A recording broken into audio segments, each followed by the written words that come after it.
Last class में हम लोग ऑप्टिकल इंस्ट्रूमेंट्स पढ़ रहे थे, ठीक है। तो उसमें एक टॉपिक बचा हुआ है, वो ख़त्म करते हैं, फिर उसके बाद फ्लूइड स्टार्ट करते हैं।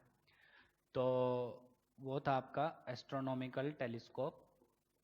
माइक्रोस्कोप हो गए थे, सिर्फ ये बचा था एस्ट्रोनॉमिकल टेलीस्कोप, ठीक है। तो टेलीस्कोप बेसिकली फिर से किसके लिए यूज़ किया जाता है? डिस्टेंट ऑब्जेक्ट्स को देखने के लिए, ठीक है। जैसे माइक्रोस्कोप था पास की चीज़ों को, वैसे टेलीस्कोप है डिस्टेंट ऑब्जेक्ट को देखने के लिए। इसमें भी हम दो लेंसेज का यूज़ करते हैं।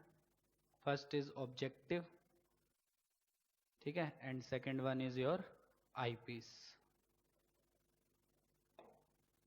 ठीक है। तो जो ऑब्जेक्टिव है हमारा, तो कैसा इसकी वर्किंग होती है, कैसे मैग्नीफाइंग पावर आएगी, वो देखो ध्यान से। ये ऑब्जेक्टिव है, ठीक है, ये हमारा आईपीस है। तो डिस्टेंट ऑब्जेक्ट है तो ऑब्वियसली मान लो इसकी है फोकल लेंथ FO, इसकी फोकल लेंथ कितनी है FE। तो अगर हमारा ऑब्जेक्ट डिस्टेंट है तो ऑब्वियसली पैरेलल रेज आएंगी,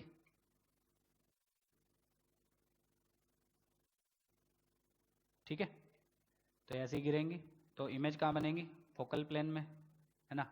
ये सीधी निकल जाएगी क्योंकि ऑप्टिकल सेंटर से पास हो रही है, तो ये सीधी निकल गई, ठीक। ये टकराने के बाद ऐसी कन्वर्ज करेगा क्योंकि कॉन्वेक्स है, और ये ऐसी, ठीक है।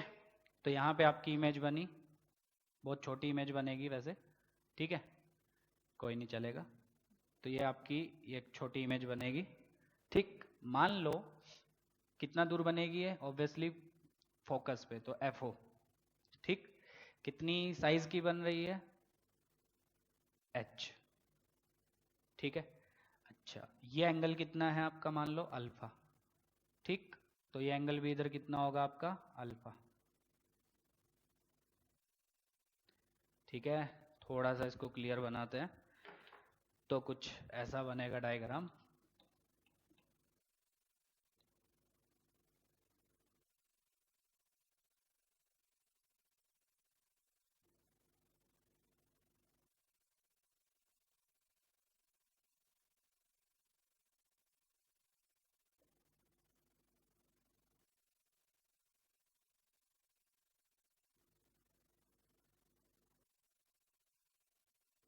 ठीक। तो ये एंगल आपका अल्फा, तो इधर भी एंगल आपका कितना? अल्फा। ये H मान लेते हैं, ये कितना होगा आपका? FO। क्यों? क्योंकि अपने फोकस पे बनाएगा वो इमेज, ये ऑब्जेक्टिव और ये आईपीस। अब क्या होगा? ये इमेज किसका काम करेगी? ऑब्जेक्ट का काम करेगी आईपीस के लिए, सही है। तो आईपीस पे कैसा होगा? कुछ ऐसा होगा आईपीस पे, ध्यान से देखो। एक रे ये सीधी चली गई, और एक रे सपोज ये गिरी, ठीक है, तो ये ऐसी चली गई, ठीक। यहाँ पे है आपका ऑब्जर्वर जो इमेज को ऑब्जर्व कर रहा है, फाइनल इमेज को, ठीक है। तो फाइनल इमेज कौन बनाने वाला है? आईपीस बनाएगा। किधर बनाएगा? अब देखो, इनको जब हम पीछे लेके जाएंगे, ठीक है, तो यहाँ कहीं आपकी इमेज बनेगी, ठीक। मान लो कितनी हाइट की? H डैश, ये बनेगी आपकी फाइनल इमेज, ठीक। और ये मान लेते हैं एंगल है बीटा, ये अल्फा और ये बीटा। अभी हम मैग्नीफाइंग पावर डिराइव करेंगे, डायरेक्ट क्वेश्चन आते हैं इस पे। तो ये FO, और ये आपका कितना? ये है आपका इमेज का डिस्टेंस, जो इमेज ऑब्जेक्टिव बनाया था, ये ऑब्जेक्टिव है। तो ऑब्जेक्टिव जो इमेज बनाया था वो काम करेगी ऑब्जेक्ट का, किसके लिए? आईपीस के लिए। तो ये डिस्टेंस मान लेते हैं UE। You is distance of object from eyepiece, ठीक है। चलो, तो सबसे पहले क्या है? बोलो एंगुलर साइज, बोलो angular size of object. Object का एंगुलर साइज कितना होगा? क्या angular size will be alpha, ठीक है। तो कितना होगा बोलो? H divided by FO। कल भी हमने किया था माइक्रोस्कोप में, H divided by FO। Similarly angular size of image beta कितना होगा? बोलो beta. So beta will be, बिल्कुल सही, H डिवाइडेड बाय UE। क्योंकि इमेज देखो, इमेज के लिए ये होगा बीटा, बीटा ही तो होगा एंगुलर साइज। पर उस बीटा को हम ये भी तो लिख सकते हैं H बाई UE, ठीक है। और दूसरी चीज, अगर आपको ये इमेज दिखाई देनी है तो एटलीस्ट कितना दूरी पे बननी चाहिए, ये कैपिटल डी जो हमने कल पढ़ा था। ठीक है, अगर हमको ये इमेज क्लियरली देखनी है तो this image should be formed at a distance capital D from the eye, और आई पीस के बिल्कुल पास में है। तो क्या किया, फिर से समझो, दो लेंसेज ऑब्जेक्टिव और आई पीस। ठीक, बहुत दूर की चीजों को देखने के काम आता है आपका टेलीस्कोप। तो सबसे पहली दूर के चीजों से रे कैसी आती हैं, सबको पता है, पैरेलल। तो पैरेलल रेज गिरी किस एंगल पे, एट एन एंगल अल्फा। ठीक, अब वो पैरेलल रे जब ऑब्जेक्टिव पे गिरेंगी तो वो आपकी क्या फॉर्म करेगी, इमेज फॉर्म करेगी। ठीक है, कहाँ पे इमेज फॉर्म करेगी, कन्वर्ज करेगा कहाँ, फोकल प्लेन में। कल भी मैंने सिखाया था इमेज फोकस पे कब बनती है, फोकल प्लेन पे कब बनती है। तो इमेज फोकस पे, एग्जैक्टली फोकस पे कब बनती है, जब आपकी जो रेज हैं वो प्रिंसिपल एक्सिस के पैरेलल आए। पर अगर रेज आपकी प्रिंसिपल एक्सिस के पैरेलल नहीं है ना, तो आपकी जो इमेज है वो फोकस पे नहीं बनती है, वो फोकल प्लेन पे बनती है। ठीक है, पता है ना सब। अच्छा, दूसरी चीज, अब वो फोकल प्लेन पे जो इमेज बनी, मान लो उसकी हाइट है h, तो वो इमेज काम करेगी as an object for the I piece. तो वहां से रेज आएंगी, ठीक है, तो वो आई पीस उसकी इमेज बनाएगा। ठीक, अच्छा, अब मान लो उस इमेज का डिस्टेंस, जो ऑब्जेक्ट का काम कर रही है आई पीस के लिए, उसका डिस्टेंस आई पीस से यूई है। ठीक है, कितना डिस्टेंस है उसका, यूई। ठीक, और एंगल कितना बना रही है, पीछे लेके जाओगे तो इमेज बनेगी आपकी यहाँ पे, मान लो कितने साइज की, h डैश। और अगर इस आई को ये इमेज क्लियरली देखनी है, क्योंकि फाइनली तो वो ये इमेज देखेगा, अगर वो इमेज क्लियरली देखनी है तो कितना दूर बननी चाहिए, वो capital D from the eye, और आई पीस के बिल्कुल पास लेनी है। ठीक, और वो कितना एंगल बना रही है, यही तो एंगल बनाएगी वो, मान लो बीटा। ऑब्जेक्ट कितना एंगल बना रहा है, अल्फा, और इमेज कितना बना रही है, बीटा। ठीक, अब आते हैं एंगुलर साइज ऑफ ऑब्जेक्ट, जो हमने कल माइक्रोस्कोप में भी देखा था। तो ऑब्जेक्ट का एंगुलर साइज अल्फा, यही तो होगा, और अल्फा हम इस साइड से निकालते हैं, that will be A by H by F O. और एंगुलर साइज ऑफ इमेज क्या होगा, वो हम डी की हेल्प से भी निकाल सकते हैं, पर इससे निकालते हैं, that will be H by U E. दिख रहा है सबको। अच्छा, तो मैग्नीफाइंग पावर कितनी होगी, magnifying power that will be angular size of image beta by angular size of object alpha. करो बीटा बाय अल्फा, तो बीटा बाय अल्फा करोगे तो that will be F O by U E. अब U E बहुत कम आपको क्वेश्चंस में दिया होता है, अगर दिया है तो डायरेक्टली यूज करो। एफ ओ ऑब्जेक्टिव का focus, focal length, U E objective जो इमेज बनाएगा उसका डिस्टेंस आई पीस से। ठीक है, अब यूई बहुत कम दिया होता है, और उससे अच्छा क्या दिया होता है आपको, आई पीस का फोकल लेंथ एफ ई, और ये कैपिटल डी है तो पता ही है आपको, least distance of distinct vision, ये दोनों दिया होता है। तो क्या यूई को इनमें चेंज कर सकते हैं, बिल्कुल। क्या करें, using lens formula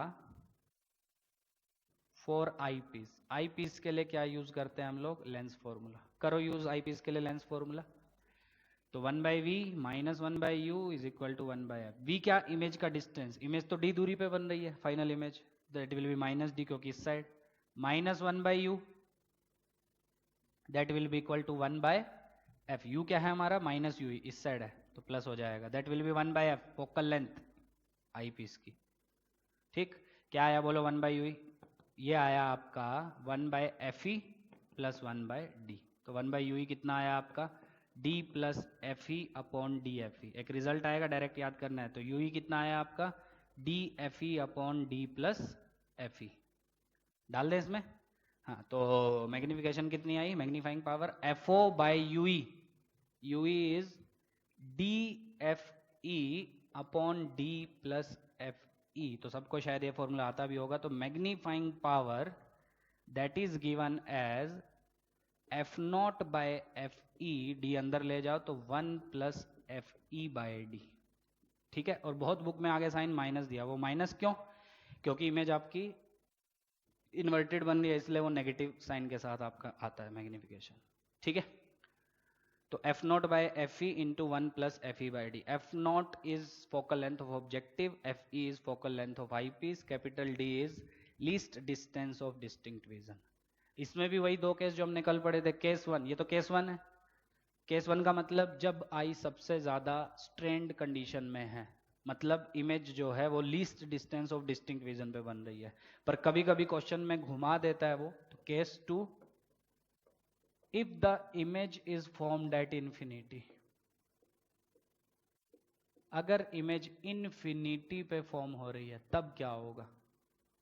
if the image is formed at infinity, इस केस में इमेज कहां बन रही है? फाइनल डी दूरी पे, least distance of distinct region पे। पर अगर इमेज इन्फिनिटी पे फॉर्म हो रही है तब क्या करना है हमको? ठीक, अब सोच के देखो, ये आईपीस इन्फिनिटी पे इमेज कब बनाएगा? डी की जगह इन्फिनिटी पे कब बनाएगा?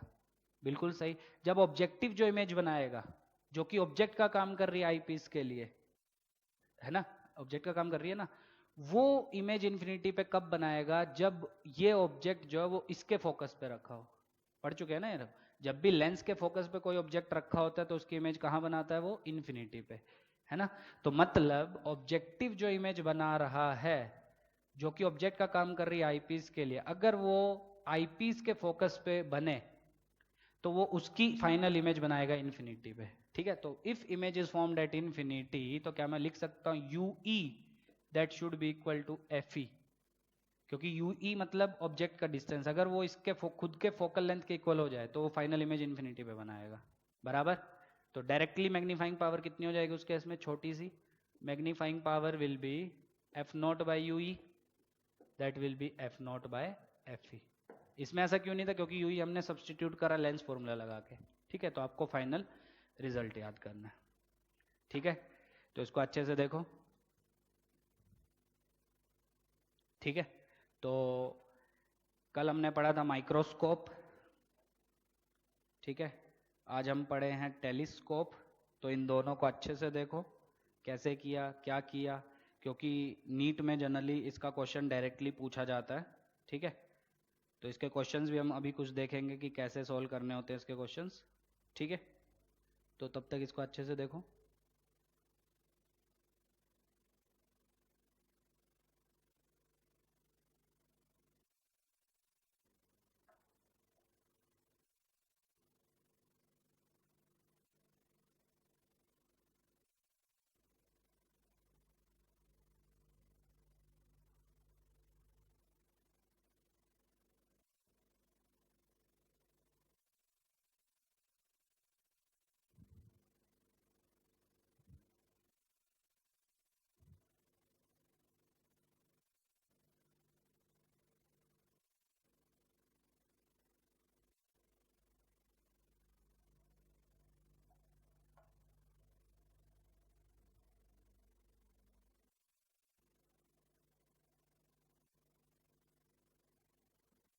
समझो इसको अच्छे से, फिर कुछ क्वेश्चंस करते हैं इसके।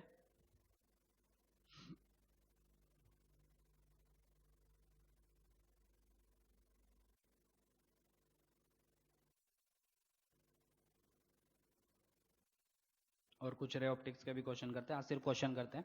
फ्लूइड मैकेनिक्स हमने 2 दिन का दिया था, वो एक ही दिन में हो जाएगा।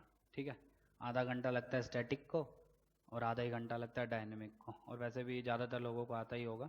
कुछ नहीं है उसमें, 3 ही टॉपिक, आर्किमिडीज प्रिंसिपल, ठीक है, और इक्वेशन ऑफ कंटिन्यूटी, और तीसरा है आपका बर्नौलीज थ्योरम। इतने में चैप्टर खत्म हो जाता है आपका, और उसमें भी बीच में एक्सिलरेटेड फ्लूइड, ठीक है, सेम पॉइंट पे प्रेशर सेम, वो सब आता है। ठीक है, तो आज थोड़ी देर 15-20 मिनट और सिर्फ क्वेश्चंस करते हैं हम लोग। ठीक है, उसके बाद आगे देखेंगे। क्वेश्चन क्या है देखो अब ध्यान से। एन एस्ट्रोनॉमिकल टेलीस्कोप एंड, आप लोग ट्राई करना, एस्ट्रोनॉमिकल टेलीस्कोप। बहुत लोगों को दिक्कत है इसमें ऑप्टिकल डिवाइसेस में, पर सीधे फॉर्मूले पे क्वेश्चन आते हैं। अगर आपने अभी जो कल और आज हमने पढ़ा उसको अच्छे से अगर आपने सुना कि दोनों केसेस हम बात क्या क्या कर रहे हैं, इमेज कहाँ बन रही है, इन्फिनिटी पे या नियर पॉइंट पे, है ना, फिर फॉर्मूले क्या हमने यूज़ किए थे, है ना, अगर वो आपको अच्छे से आते हैं तो आप आराम से सोल्व कर सकते हैं। ठीक है, तो क्या है, N astronomical telescope has an objective of focal length 100 centimeter and eyepiece of focal length 5 centimeter। ठीक है, ये क्वेश्चन में दिया हुआ है। The final image of a star is seen 25 centimeter from the eyepiece. ठीक, the magnifying power of telescope is, magnifying power निकालनी है। ठीक है, ऑप्शंस आपके 20, 22, 24, 26। ठीक है, खुद से आप ट्राई करो। अब हम अच्छे से सीख गए हैं कि कैसे हमको क्वेश्चन सोल्व करने हैं। ठीक है, तो अच्छे से इसको देखो और ट्राई करो। 2 मिनट का टाइम है। ठीक है, उसके बाद मैं सोल्व करता हूँ, फिर अपना आंसर मैच करना, हमने सही किया कि गलत किया। ट्राई करो।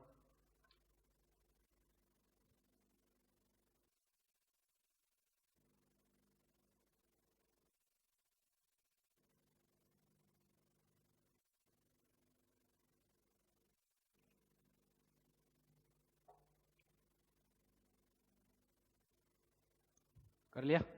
चल, आंसर है इसका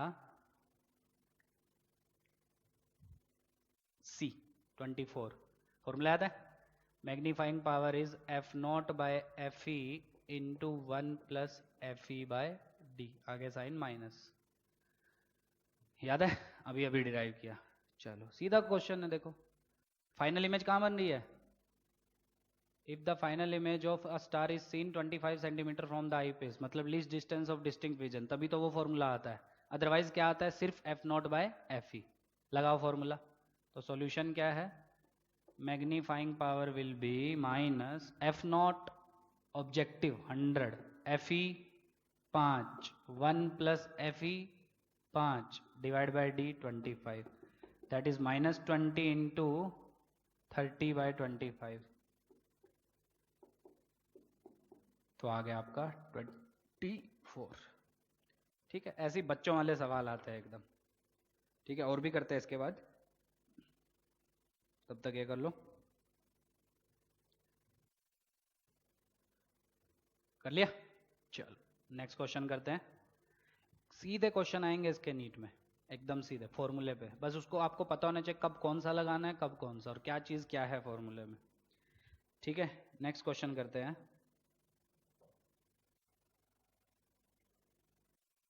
When a telescope is adjusted for a normal vision, the distance of objective from eyepiece is found to be 80 centimetre. ध्यान से देना, ऑब्जेक्टिव और आईपीस के बीच में डिस्टेंस दिया हुआ है डायरेक्ट। ठीक है, और मैग्नीफाइंग पावर आपको दी हुई है 19। ठीक, क्वेश्चन है what are the focal length of lenses, lenses का फोकल लेंथ क्या होगा? ठीक है, ऑप्शंस है आपके 61, 19, बी 40, 40, सी 76, 4 या डी 50, 30। ठीक है, बहुत आसान क्वेश्चन है ये भी।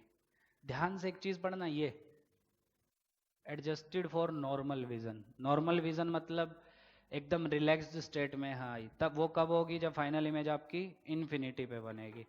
फाइनल इमेज इन्फिनिटी पे कब बनेगी? जब ऑब्जेक्टिव जो इमेज बनाएगा वो आईपीस के फोकस पे बने। और ऑब्जेक्टिव इमेज कहाँ बनाता है टेलीस्कोप में? खुद के फोकस पे। ठीक है, वो बने उसके भी फोकस पे। तो क्या आपको इस चीज से डायरेक्टली दोनों के बीच में डिस्टेंस मिल जाएगा?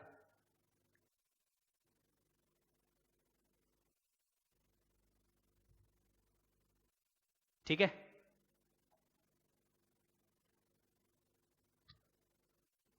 मिलेगा?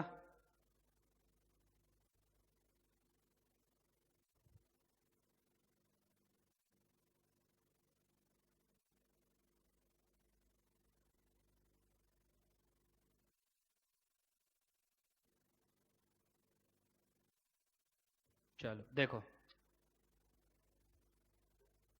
देखो अब ध्यान से बना के मैं दिखा रहा हूँ। ये है ऑब्जेक्टिव, ये है आईपीस। अच्छा एक चीज़ ध्यान दो, माइक्रोस्कोप में ऑब्जेक्टिव की जो अपर्चर होता है, जो फोकल लेंथ होती है वो कम होती है एज कम्पेयर टू टेलीस्कोप में जो होती है, क्योंकि टेलीस्कोप में उसको बड़ी चीज़ों को देखना है, ठीक है, और माइक्रोस्कोप में उसको पास की चीज़ों को देखना है। तो अगर उसका अपर्चर बड़ा हुआ तो रेज ऐसी होंगी, तो वो पेरेक्सिल नहीं हो पाएंगी। पेरेक्सिल तभी होंगी जब रेज प्रिंसिपल एक्सिस के बहुत पास होंगी। तो सोचो बहुत बड़ा अगर अपर्चर हुआ तो पास के ऑब्जेक्ट से रेज जब गिरेंगी तो वो पेरेक्सिल नहीं होंगी, और हमको पेरेक्सिल स्टडी करनी होती है। इसलिए ये भी याद रखना कि माइक्रोस्कोप में, मैं लिखवा भी देता हूं, इन माइक्रोस्कोप क्या होगा, aperture of objective is small, ठीक है। और टेलीस्कोप में, in telescope aperture of objective is large. Objective का अपर्चर टेलीस्कोप में लार्ज होता है, ठीक है। चलो देखो अब, क्या हमको नॉर्मल विजन देखना है? तो नॉर्मल विजन कब होगा? जब इमेज इन्फिनिटी पे, मतलब आई एकदम रिलैक्स स्टेट में। वो कब होगा? जब फार की जो इमेज बनाएगा, ये रेज ऐसी आएंगी, तो वो कहाँ बनाए, ये सीधी निकल जाएगी, ये ऐसी और ये ऐसी। कहाँ बनाएगा बोलो? ये इमेज, ये मान लो प्रिंसिपल एक्सिस है, ये इमेज, ठीक, खुद के फोकस पे, क्योंकि ऑब्वियसली इन्फिनिटी से अगर रेज आ रही है तो उसको फोकस पे कन्वर्ट करेगा अपने फोकल प्लेन में, तो ये हो जाएगा आपका एफओ, ठीक। अब ये इमेज फाइनली इन्फिनिटी पे बनाएगा, क्यों? क्वेश्चन में बोला है नॉर्मल विजन चाहिए हमको। तो ये इमेज इन्फिनिटी पे कब बनाएगा? जब ये जो ऑब्जेक्ट का काम करेगा ये इसके खुद के फोकस पे हो। तो मतलब ये डिस्टेंस आपका होगा एफ ई, मतलब एफ नॉट प्लस एफ ई, ये कैपिटल डी के इक्वल होगा। एफ नॉट प्लस एफ ई जो है वो किसके इक्वल होगा? कैपिटल डी मतलब डिस्टेंस, कैपिटल डी हम कुछ और लेते हैं तो इसलिए डिस्टेंस बोल देते हो, डिस्टेंस बिटवीन देम। और डिस्टेंस बिटवीन देम ये क्वेश्चन में दिया हुआ है 80, मतलब एक इक्वेशन तो हमको डायरेक्टली मिल गई कि F naught plus F E that is equal to 80, ठीक। अच्छा और इक्वेशन देखते हैं। मैग्नीफाइंग पावर भी दी हुई है हमको 19, तो क्या सेकेंड इक्वेशन बनेगी? 19 is equal to F not by F E into 1 plus F E by D. करो सोल्व दोनों को, देखो क्या आंसर आता है आपका। करो करो सोल्व करो। आंसर मैं बता देता हूँ क्या दिया उसने। आंसर दिया है उसने 76 और 4, 76 और 4। अच्छा हाँ, एक चीज़ का और ध्यान देना, क्या फाइनल इमेज कहाँ बन रही है? इन्फिनिटी, नॉर्मल विजन है, तो मतलब फाइनल इमेज इन्फिनिटी पे बन रही है, तो हमारा m का फॉर्मूला चेंज हो जाएगा। ये कब लगाना है? when the image is formed at capital D, least distance of distinct vision, और m हो जाता है minus F not by F E, कब? when the image is formed at infinity। डाल दो, तो ये तो इन्फिनिटी हो गया ना, तो ये बचेगा। तो 19 is equal to F not by F E, तो एफ नॉट आपका कितना हो गया? 19 एफ ई। डाल दे इसमें। So 19 F E plus F E, 20 F E is equal to 80, तो एफ ई आपका आ गया 4 और एफ ओ उसका 19 टाइम्स, तो 76। कितने आसान क्वेश्चन है, सीधे सीधे सवाल आते हैं। तो 76,4, ठीक है। अभी और क्वेश्चंस भी करेंगे।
ठीक है, चलो इसके बाद और क्वेश्चंस देखते हैं।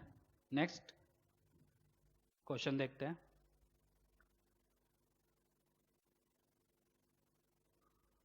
चलो नेक्स्ट क्वेश्चन क्या है, ऑप्टिकल डिवाइसेस का ही लेते हैं वो भी। तो नेक्स्ट है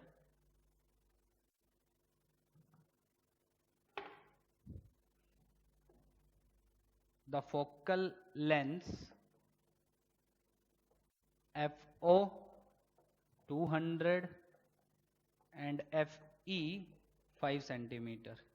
ठीक है, क्वेश्चन है the maximum magnifying power of telescope is. तो ए ऑप्शन है -40, बी -48, सी -60, डी -100। तो दो केसेस हमारे पास, या तो नियर पॉइंट पे बने या इन्फिनिटी पे बने। तो सोचो दोनों केसेस में मैक्सिमम मैग्नीफाइंग पावर किस में होगी, इन्फिनिटी पे जब बनेगी या नियर पॉइंट पे जब बनेगी। ऑब्वियसली नियर पॉइंट पे, है ना। क्यों? क्योंकि मैग्नीफाइंग पावर क्या है आपकी, F0/FE, सिर्फ तब जब इन्फिनिटी पे बनती है। और कितनी है, -F0/FE 1 + FE/D। तो इसमें कुछ तो ऐड हो रहा है ना, तो ये तो बड़ा ही आएगा ना इससे।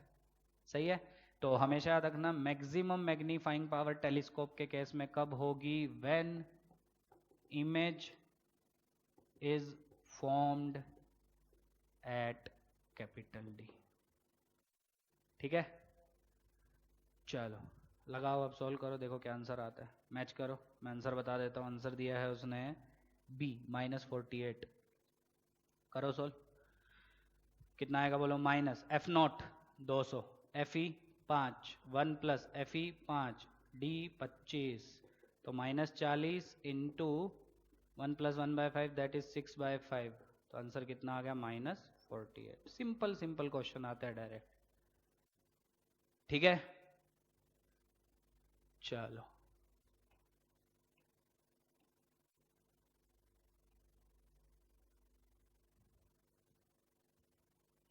आगे बढ़े।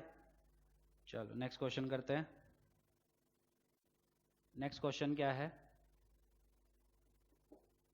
नेक्स्ट है आपका a person can see clearly up to a distance of 25 centimetre. He wants to read a book, ऐसे भी क्वेश्चन बहुत देखे होंगे आपने, placed at a distance of 50 centimeter. What kind of lens does he require and its power? ठीक है, तो options हैं concave -1 dioptre, convex +1.5 dioptre, concave -2 dioptre and last convex +2 dioptre. सोचो और ट्राई करो। अच्छा, सबसे पहले तो कॉनकेव यूज होता है कि कॉन्वेक्स यूज होता है, सोच के बताओ मुझे। है क्या उसको, मायोपिया की हाइपरमेट्रोपिया? सोचो और समझो और करो, उसको मायोपिया है या हाइपरमेट्रोपिया है? कल सब बताया था आप लोगों को। सिर्फ कहाँ तक का दिख रहा है उसको, 25 का, उसके दूर का दिख ही नहीं रहा है, मतलब डिस्टेंट ऑब्जेक्ट उसको दिखाई ही नहीं दे रहा है। तो डिस्टेंट ऑब्जेक्ट दिखाई नहीं दे रहा है तो कौन सा होता है आपका, मायोपिया। ठीक है, क्या उसको क्योर करने के लिए हम यूज करते हैं कॉनकेव लेंस। ठीक है, तो सबसे पहले ऑप्शन बी और ऑप्शन डी तो हो ही नहीं सकते, वो तब होते हैं जब उसको पास का दिखाई नहीं देता है। ठीक है, अभी उसको क्या हो रहा है, सिर्फ यहाँ तक का दिखाई दे रहा है, उसके दूर का दिखाई दे ही नहीं रहा है। तो दूर का दिखाई नहीं दे रहा मतलब कौन सा डिफेक्ट है उसको, मायोपिया। मायोपिया को क्योर करने के लिए हम कौन सा लेंस यूज करते हैं, कॉनकेव लेंस। सही है, तो ऑप्शन कौन से बचे, ए और सी, तो उन्हीं में से कोई सही होगा। अब सोचो उसकी फोकल लेंथ कैसे निकालें। एकदम आसान है।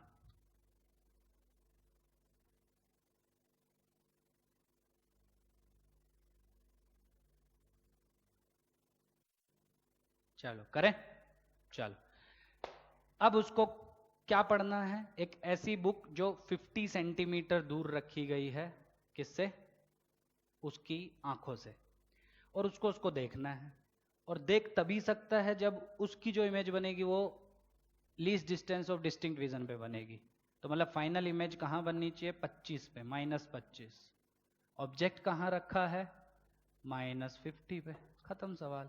Lens formula 1/v - 1/u is equal to 1/f, -1/25 + 1/50 is equal to 1/f।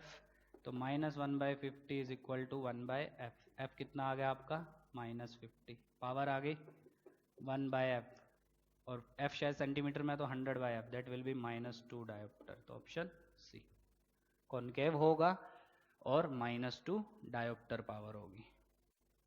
ठीक है, सिंपल है। तो ऐसे ही क्वेश्चन आपके आते हैं, पास्ट ईयर में भी आपको बहुत सारे क्वेश्चन ऐसे मिल जाएंगे। ठीक है,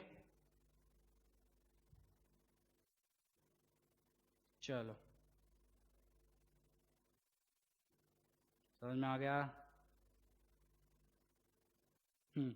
अब इसके कुछ कंसेप्चुअल क्वेश्चन AIPMT में आ चुके हैं, नीट में आ चुके हैं। वो क्या है बता देता हूँ मैं। सबसे पहला है, if the focal length of objective lens is increased then magnifying power will. अगर ऑब्जेक्टिव की फोकल लेंथ को इंक्रीज कर दिया जाए तो मैग्नीफाइंग पावर पे क्या फर्क पड़ता है। ए है माइक्रोस्कोप की इंक्रीज होगी, टेलीस्कोप की डिक्रीज, दोनों की इंक्रीज, दोनों की डिक्रीज, और फिर उल्टा माइक्रोस्कोप की डिक्रीज, टेलीस्कोप की इंक्रीज। तो क्या होगा, टेलीस्कोप की मैग्नीफाइंग पावर कितनी होती है, अभी अभी हमने पढ़ी, FO/FE इंटू 1 + FE/D। तो FO क्या ऊपर लिखा हुआ है, तो FO जब ऊपर लिखा है और उसको आप क्या कर रहे हैं, बढ़ा रहे हैं, तो फोकल लेंथ भी क्या होगी, बढ़ेगी। तो टेलीस्कोप की फोकल लेंथ बढ़ेगी। माइक्रोस्कोप की फोकल उस पर मैग्नीफाइंग पावर पे क्या फर्क पड़ेगा, तो माइक्रोस्कोप में जब आप देखेंगे आपका FO नीचे लिखा होगा, कल हमने डिराइव किया था, अच्छे से उसको देख लेना। ठीक है, तो अगर FO बढ़ा रहे हो तो मैग्नीफाइंग पावर विल डिक्रीज। तो माइक्रोस्कोप की decrease while that of telescope will increase. ठीक है, चलो आगे बढ़े। चलो एक क्वेश्चन है, नीट में आया था, ट्राई करो उसको। लास्ट क्वेश्चन आज का, उसके बाद बाकी कल करेंगे फ्लूइड मैकेनिक्स स्टार्ट। तो for a normal I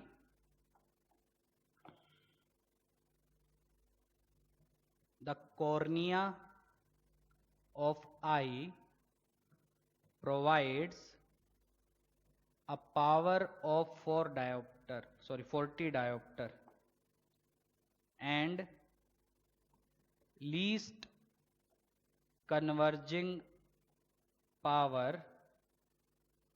of eye lens behind the cornea is 20 diopter। तो इस इंफॉर्मेशन का यूज करके find the distance between retina and cornea. ठीक है, ऑप्शन है 2.5 सेंटीमीटर, 1.67, C 1.6, D 5। ट्राई करो क्या बोल रहा है, समझने की कोशिश करो। ठीक है,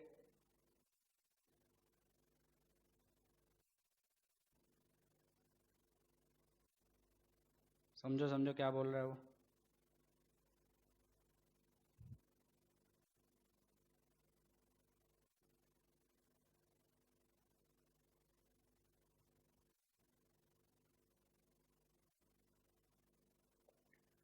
चलो करें। चलो तो कॉर्निया कितनी पावर प्रोवाइड कर रहा है, 40 बराबर, और eye lens behind the cornea ये कितना कर रहा है, 20। तो क्वेश्चन है कि find the distance between retina and cornea. ठीक, तो कैसे करेंगे देखो, बिल्कुल आसान है। तो दोनों कॉम्बिनेशन, तो पावर इफेक्टिव कितनी हो जाएगी बोलो, पहले की पावर प्लस दूसरे की पावर। तो पहले की कितनी है 40, 20 कितनी हो गई 60। तो दोनों में डिस्टेंस कितना, मतलब फोकल लेंथ पूछ रहा है, that is 100 by P effective, और पी इफेक्टिव डायप्टर में है तो 1 बाय पी इफेक्टिव, तो कितना हो जाएगा बोलो, दैट विल बी 1 बाय 60, यही होगा ना। करो कितना आ रहा है, कर लोगे ट्राई। तो F will be 100 by 60 in centimetre, that will be 1.67, option B. ठीक है, तो ऐसे ही सिंपल सिंपल क्वेश्चन आते हैं, तो इसको अच्छे से पढ़ लो। ठीक, तो ज्योमेट्रिकल ऑप्टिक्स आपका पूरा कंप्लीट हो गया। ठीक है, 5 लेक्चर लगे उसको, 4 लिखा था हमने, वैसे 4 में भी हो जाता पर कोई बात नहीं। फ्लूइड मैकेनिक्स को हमने 2 लेक्चर लिखे, उसको 2 लगेंगे नहीं, एक थोड़ा बड़ा लेके 1.5 घंटे का, उसको उसी में ख़त्म करेंगे। ठीक है, तो फ्लूइड मैकेनिक्स में आपका क्या इंपॉर्टेंट है, 2019 में उसका क्वेश्चन आ चुका है, ध्यान देना। ठीक है, तो 2019 में फ्लूइड मैकेनिक्स का क्वेश्चन पूछा जा चुका है टोरिसेलिस थ्योरम से, वेलोसिटी ऑफ इफ्लक्स से। ठीक है, तो छोड़ना नहीं है कुछ भी। तो कल पढ़ेंगे हम उसको, उसमें क्या क्या इंपॉर्टेंट है आपका पता ही होगा, Bernoulli theorem, equation of continuity, Pascal's law और आर्किमेडीज प्रिंसिपल, और एक और आता है उसमें सेम हॉरिजॉन्टल, यूट्यूब वाली जो प्रॉब्लम्स है, सेम हॉरिजॉन्टल लेवल पे प्रेशर हम सेम लेके जब सोल्व करते हैं एक ही लिक्विड में। ठीक है, और उसमें एक टॉपिक और आता है कि अगर कंटेनर एक्सिलरेट करने लगे तब बताओ कि उसका फ्री सरफेस किस एंगल पे इंक्लाइंड होगा, वो सब क्वेश्चन भी उसमें पूछे जाते हैं। ठीक है, तो बाकी इसके बाद कल पढ़ेंगे। ठीक है, तो कल स्टार्ट करेंगे हम लोग फ्लूइड मैकेनिक्स।